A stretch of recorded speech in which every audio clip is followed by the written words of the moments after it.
Hello, this is doctor Saeed. अस्सलाम वालेकुम। आज हम डिस्कस करेंगे different techniques used in cell biology कि सेल बायोलॉजी में वो कौन कौन से टेक्निक्स है जिसको हम यूज़ कर सकते हैं और कर रहे हैं। उसमें डिफरेंट टेक्निक्स यूज़ हो रहे हैं और उसका पर्पस क्या है। जिस तरह आप इस पिक्चर में देख सकते हैं कि this is a microscope. Cell biology क्योंकि ये सेल्स की स्टडी होती है जिसको हम नेक्ड आई से जो आम आंखों से नहीं देख सकते हैं सेल्स को और उसके फंक्शन उसके शेप को कि वो किस तरह देखता है, कैसा है, नॉर्मल है, एबनॉर्मल है। तो इसलिए इसके लिए डिफरेंट टेक्निक्स यूज़ हो रहे हैं। इस पिक्चर में आप देख सकते हैं कि ये माइक्रोस्कोप जो कि हम सेल स्टडी के लिए यूज़ करते हैं, जिससे हम सेल्स को ऑब्जर्व करते हैं। तो आज हम डिस्कस करेंगे कि वो कौन कौन सी टेक्निक्स है, जिस तरह माइक्रोस्कोपी हुआ या डिफरेंट स्टेनिंग जो यूज़ होता है कि आम हालत में हम इवन के माइक्रोस्कोप में भी फिर नहीं देख सकते हैं एक दूसरे से, उसकी तफरीक नहीं कर सकते हैं।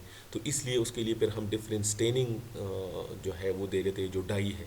तो वो हर एक ऑर्गेनेल जो है सेल्स का जो भी पार्ट होगा एक स्पेसिफिक डाई उसके लिए यूज़ होगा। पहले उसको डाई को टेकअप करेगा, उसके बाद हम उसको फिर माइक्रोस्कोप के अंदर देख सकते हैं। अच्छा, ये टेक्निक किसी खास पर्पस के लिए यूज़ होते हैं, ठीक है। जिसमें जो मेजर इसके पॉइंट्स है, सेल कल्चर के लिए हम ये टेक्निक यूज़ करते हैं। सेल्स की ट्रैकिंग के लिए यूज़ करते हैं कि सेल किस तरफ जा रहा है, ठीक है। फिनोटाइप के लिए जो वो सेल जो है वो किस तरह अपना ज़ाहिरी अलामात दिखाता है, ठीक है। सॉर्टिंग जो चांटी है सेल्स की, उसके लिए भी यूज़ करते हैं। सेल स्क्रीनिंग के लिए भी यूज़ करते हैं। और उसमें पॉपुलेशंस ऑफ सेल या टिश्यूज़ में डिफरेंट काइंड्स ऑफ सेल्स अगर मौजूद है तो उसकी ये सारी करेक्टरिस्टिक्स हम स्टडी कर सकते हैं बाय यूजिंग डिफरेंट टेक्निक्स। इसके अलावा मालिक्यूलर मेथड भी यूज़ होते हैं। अगर किसी जीन्स की हम एक्सप्रेशन करना हो या वो जीन इन्फेक्ट या वो सेल्स इन्फेक्टेड हो, उसमें कोई बैक्टीरिया वायरस हो, और उसको हम फिर स्टडी करते हैं कि ये टिश्यूज़ जो है ये नॉर्मल या एबनॉर्मल है, या वो अगर कैंसर टिश्यू है तो उसके लिए भी जिस तरह पीसीआर मेथड बाकी डिफरेंट मेथड यूज़ हो रहे होते हैं, तो वो फिर मालिक्यूलर मेथड्स में आते हैं, ठीक है। और इन सब टेक्निक का पर्पस क्या है कि हम सेल्स की फंक्शन को, उसके काम को अंडरस्टैंड कर सके, उसको स्टडी कर सके, ठीक है। तो ये जो क्लिनिकल जो टेस्टिंग है, जिस तरह बायोप्सी सैंपल ले लेते हैं उसके बाद उसकी स्टेनिंग करके सैंपल्स को पूरा प्रोसेस कर रहे थे, तो वो भी यही टेक्निक्स में वो भी आ जाता है, ठीक है। अच्छा, इसका मेन पर्पस ये, इससे हमें पता चलता है कि नॉर्मल सेल्स एबनॉर्मल सेल्स से कैसे डिफरेंट है, मुख्तलिफ है। तो हमें जो उससे पता चलता है कि जो टिश्यूज़ है उसमें वो सेल्स नॉर्मल है या एबनॉर्मल दिखाई देते हैं। उसके अलावा उसका जो फंक्शन लेवल पे इन्फ्लेमेटरी है या नॉन इन्फ्लेमेटरी है, उसको कोई बीमारी है या नहीं है। तो इससे हमें उसकी आइडेंटिफिकेशन होती है इन टेक्निक्स को यूज़ करने से, ठीक है। अच्छा, इसमें कुछ मेथड ऐसे होते हैं कि उसमें हम डायरेक्ट ऑब्जर्वेशन करते हैं सेल्स की अंडर द माइक्रोस्कोप या टिश्यूज़ की, ठीक है, ठीक है। और दूसरा, उसमें हम कोई ख़ास स्पेसिफिक स्टेन, स्पेसिफिक इसलिए कहूँगा कि वो स्टेन अगर हमने न्यूक्लियस को देखना हो तो उसके लिए अलग स्टेनिंग यूज़ होगा। अगर हमने माइटोकॉन्ड्रिया चेक करना हो उसके लिए अलग स्टेनिंग यूज़ होगा। अगर हमने सेल मेम्ब्रेन को देखना हो तो उसके लिए अलग स्टेनिंग यूज़ होगा। तो इसलिए एक तो इसमें डायरेक्ट ऑब्जर्वेशन है। जो डायरेक्ट ऑब्जर्वेशन है उसमें हमारे पास सफिशेंट कंट्रास्ट होना ज़रूरी है कि बैकग्राउंड में हमारे पास जो कंट्रास्ट है वो वाज़ेह हो, ताकि हम जो हमारा सैंपल है उसको हम सही आसानी से देख सकें। क्योंकि अगर हमारा सैंपल जो है वो डार्क कलर शो कर रहा है और बैकग्राउंड में कंट्रास्ट में भी हमारे पास डार्क कलर हो, तो हम उसको अच्छे तरीके से देख नहीं सकेंगे। तो इसलिए इसके पास हमारे पास जो उसका कंट्रास्ट है, that must be very sufficient. दूसरा, इसके लिए जो डायरेक्ट ऑब्जर्वेशन के लिए जो यूज़ होता है that is vital stain. Vital जो है वो लाइव सेल्स के लिए यूज़ होता है कि वो अभी हम सेल जो है वो ज़िंदा है, ठीक है। तो जो वाइटल स्टेन है वो है क्या, ये डाई है। स्टेन जो है ना बायोलॉजिकल टर्म है जो डाई के लिए यूज़ होता है। आम ज़बान में हम डाई कहते हैं और साइंटिफिक नेम उसके लिए स्टेन है या स्टेनिंग, ठीक है। जो vital dyes are stains, they are taken up by living cells. जो लाइफ सेल्स है वो इसको टेकअप कर लेता है without killing them, and then they selectively stain intracellular structure. वो सेलेक्टिवली स्टेन करते हैं। ये मतलब एक स्टेन सब ऑर्गेनिल्स के लिए यूज़ नहीं होते। एक ख़ास स्टेन एक ख़ास पर्पस के लिए, एक ख़ास ऑर्गेनेल के लिए यूज़ किया जाता है, जिससे सेल्स की बाकी फंक्शन को इफ़ेक्ट नहीं किया जाता। सेल अपना काम कर रहा होता है और वो स्टेन लेके उसको हम लाइव अंदाज में हम उसको स्टडी कर सकते हैं और उसके फंक्शन को स्टडी कर सकते हैं। ठीक है। दूसरा है प्रिजर्व इन स्टेन मेथड। इसमें सेल्स को प्रिजर्व करते हैं, उसके उसके काम को सारा पूरा फंक्शन उसको स्टॉप कर रहे थे। ठीक है। स्टॉप करके उसको फिक्स करके फिर स्टेन दे के और उसके बाद हम उसको स्टडी कर सकते हैं। तो ये लाइव सेल की नहीं यूज़ होता। जो प्रिजर्व मेथड है that is not use for the live cells. इसमें जो डिटेल माइक्रोस्कोपिक स्टडी है that is the tissues containing cells are pass through various stages. जो डिफरेंट स्टेजेस मेथड्स है उससे पहले डायरेक्ट इस तरह नहीं कि हम स्टेन दे के बस अंडर द माइक्रोस्कोप देख रहे थे, पूरे एक प्रोसेस से इसको गुजरना होता है। उसके बाद और ये ज़्यादातर जो क्लिनिकल लेबॉर्ट्रीज है उसमें यूज़ करते हैं, जो बायोप्सी सैंपल्स है वो इस मेथड से चेक किए जाते हैं। उसमें सबसे पहले जो सेल्स है, क्योंकि आपने ज़ाहिर बात है बायोप्सी सैंपल है वो तो अपने ह्यूमन से निकाला, वो तो उसका फंक्शन स्टॉप हो गया, वो तो किल हो गए सेल। उसके बाद उसको फिक्स किए जाते हैं सेल्स को। उसके बाद उससे जो वाटर कंटेंट से सारा रिमूव किया जाता है, डिहाइड्रेशन। उसके बाद उसकी एम्बेडिंग होती है। एम्बेडिंग पूरा एक जो है ना वैक्स में या डिफरेंट उसके लिए मेथड यूज़ होता है, उसमें वो एम्बेड किए जाते हैं। उसके बाद उसकी सेक्शनिंग, क्योंकि टिश्यू बड़ा थिक होता है, वो हम उससे लाइट पास नहीं होती, तो इसलिए उसको और स्टेन भी ऊपर सरफेस पे तो स्टेन हो जाएगा अगर हमने पूरा टिश्यू को स्टेन करना हो, लेकिन इनसाइड स्टेन तो नहीं जा सकती। इसलिए उस पर्पस की वजह से इसको सेक्शन में काट दिया जाता है। बिल्कुल स्मॉल 5 माइक्रोमीटर की सेक्शनिंग होती है, तकरीबन राउंड अबाउट 5 माइक्रोमीटर एवरेज एक सेक्शन होती है। उसको सेक्शन में काट के फिर स्लाइड के ऊपर और फिर उसको स्टेन किया जाता है और उसके बाद उसकी माउंटिंग के बाद इसको अंडर द माइक्रोस्कोप ऑब्जर्व किया जाता है, जिससे फिर पता चलता है कि इस सेल या ये टिश्यू नॉर्मल है, एबनॉर्मल है, इसमें कौन से मसला इन्फ्लेमेटरी, नॉन इन्फ्लेमेटरी, तो ये सारे फिर उसके बाद स्टडी किए जाते हैं। अच्छा, जिस तरह मैंने बताया कि हाँ एक स्टेन सब काम के लिए यूज़ नहीं किया जाता। हर एक जो है स्टेन उसका एक डिफरेंट पर्पस होता है। और ये स्टेन का क्या कहता है, stains are compound that absorb. अच्छा, वो जो स्टेन्स होता है वो इसलिए यूज़ किया जाता है कि हर एक कलर एक ख़ास लाइट को एब्जॉर्ब करता है। ठीक है। जो कलर स्टेन है ब्लैक के अलावा, ये कुछ लाइट को एब्जॉर्ब करते हैं, कुछ को पास करते हैं।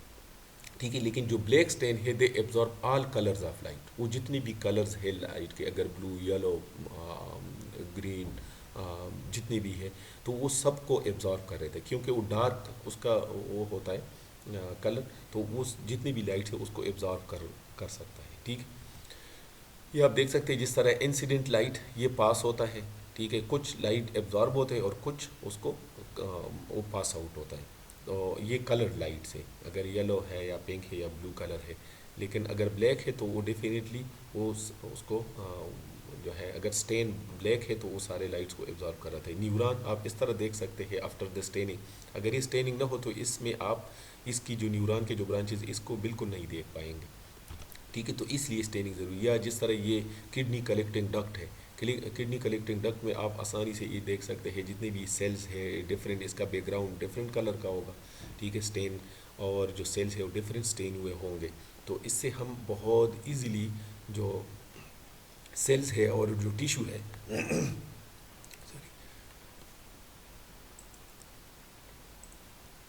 अच्छा, इसके अलावा जो जिस तरह मैंने बात की कि ब्लैक स्टेन जो है विच absorb all kind of light, ये आप देख सकते हैं कि जो एडिपोज टिश्यू है उसमें आप वाइट बैकग्राउंड में ये जो ब्लैक सेल और वो है वो देख सकते हैं। ठीक है। अच्छा, जो different components of cell can be selectively stand.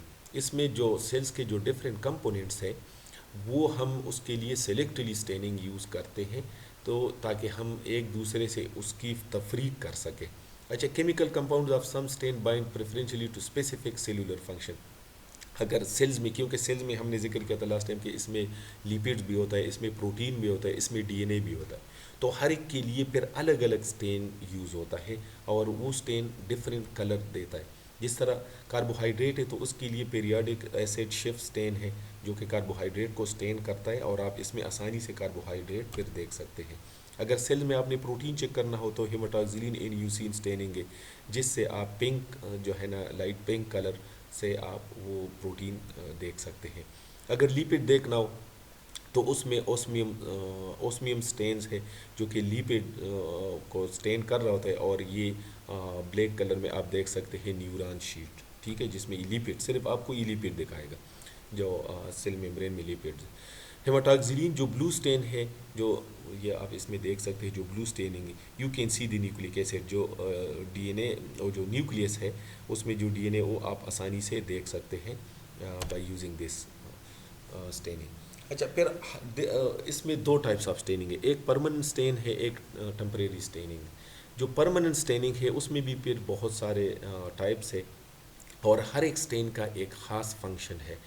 जो इस लिस्ट में टेबल में आप देख सकते हैं, जो एनिलीन ब्लू है ये फाइनल में ब्लू कलर देगा, और which is suitable for fungal hyphae and spore, जो फंगल के जो ब्रांचेज है हाइफी और जो स्पोर्स है उसको स्टेन करने के लिए ये कलर ये स्टेनिंग यूज़ होती है, ठीक है। जो बोरेक्स कार्मीन है which can give pink colour and that we can use for the staining of nuclei and Obelia colony, ठीक है। यूसिन कलर है that is use for the which can give the pink और red colour and can be use for cytoplasm और cellulose. अगर cytoplasm और cellulose को stain करना हो तो उसके लिए जो स्टेनिंग यूज़ होती है we can use eosin colour. और जो यूसिन कलर है ये पिंक और रेड कलर दे देता है, या पिंक देगा या रेड देगा, ठीक है।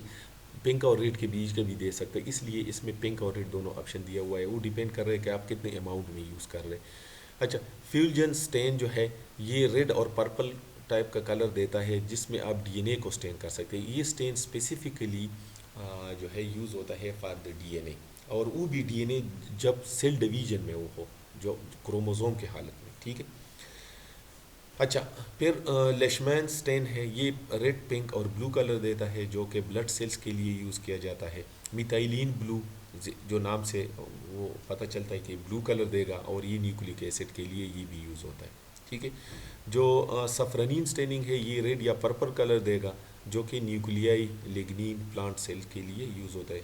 जो प्लांट सेल, क्योंकि लिग्निन और ये जो सेलुलोस है ये दोनों जो वुड है लकड़ी, इसका मेजर पार्ट्स इन दोनों से बना होता है, ठीक है। तो उसमें क्योंकि कुछ इसमें प्लांट्स के लिए यूज़ होता है स्पेसिफिकली, और कुछ सिर्फ एनिमल के लिए सेल्स के लिए यूज़ किए जाते हैं। जो टेम्परेरी स्टेनिंग है इनलिन सल्फेट है जो येलो कलर देता है, it is use for the lignin, जो वाटर के जो प्लांट के लिए ज़्यादा यूज़ किया जाता है, ठीक है। Iodine solution blue black colour देता है जो कि स्टार्च के लिए यूज़ किया जाता है। और ये शल्ट सोल्यूशन जो है ये क्लोर जिंक आयोडीन कलर है, कंपाउंड है, ये येलो और ब्लू या ब्लू और वायलेट देगा। ये आपको या येलो कलर देगा, ब्लू भी दे सकता है, ठीक है, ब्लू या और वायलेट, ठीक है।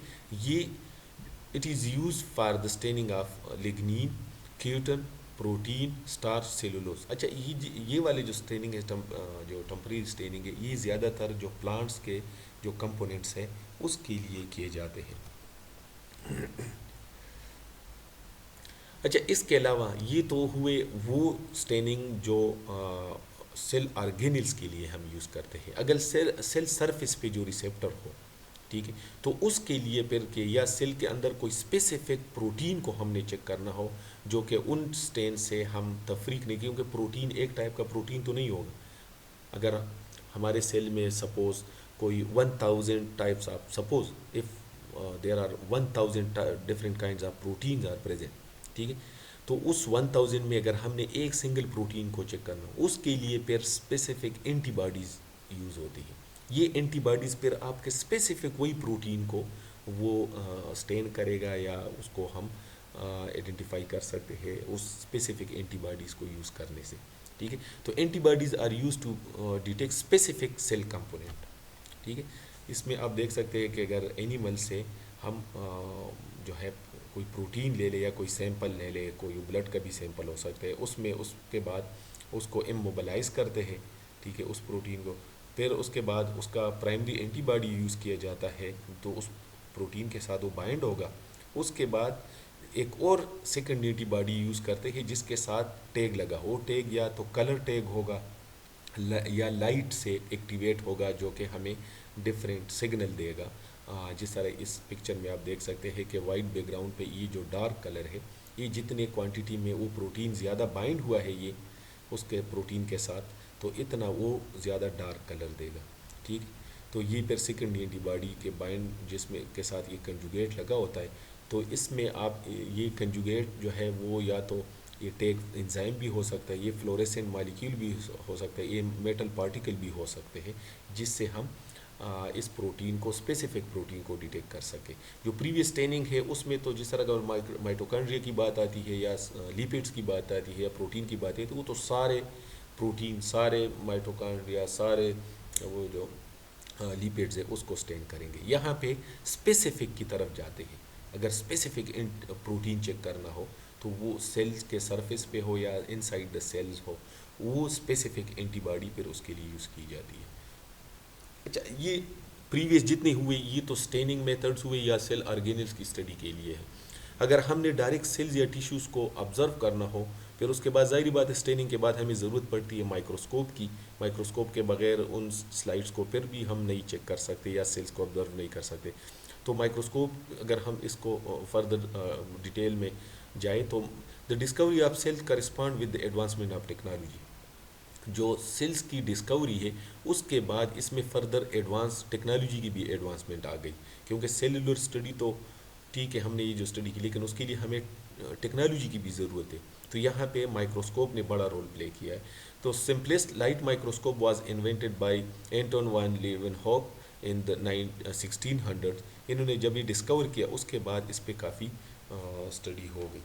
ठीक है, अभी यहाँ पे इससे ज़रा इसमें फ़र्दर माइक्रोस्कोप को स्टडी करने के लिए जो है ये तो अभी हम डिस्कस करते हैं, लेकिन फर्दर स्टडी करने से पहले ज़रा इस स्लाइड को अगर आप समझें, ये सैंपल का साइज़ है। अगर मैं कहूँ कि मैंने 1 सेंटीमीटर की जो चीज़ है वो ऑब्ज़र्व करनी है, जिसकी जो है ना 1 मिलीमीटर या 100 माइक्रोमीटर के रेंज में हो, ठीक है, तो 1 माइक्रोमीटर तक, मतलब 1 सेंटीमीटर से लेकर 1 सेंटीमीटर या हाफ सेंटीमीटर से लेकर अगर 1 माइक्रोमीटर के रेंज में कोई चीज़ मैंने ऑब्ज़र्व करना हो तो वो मैं लाइट माइक्रोस्कोप से भी देख सकता हूँ।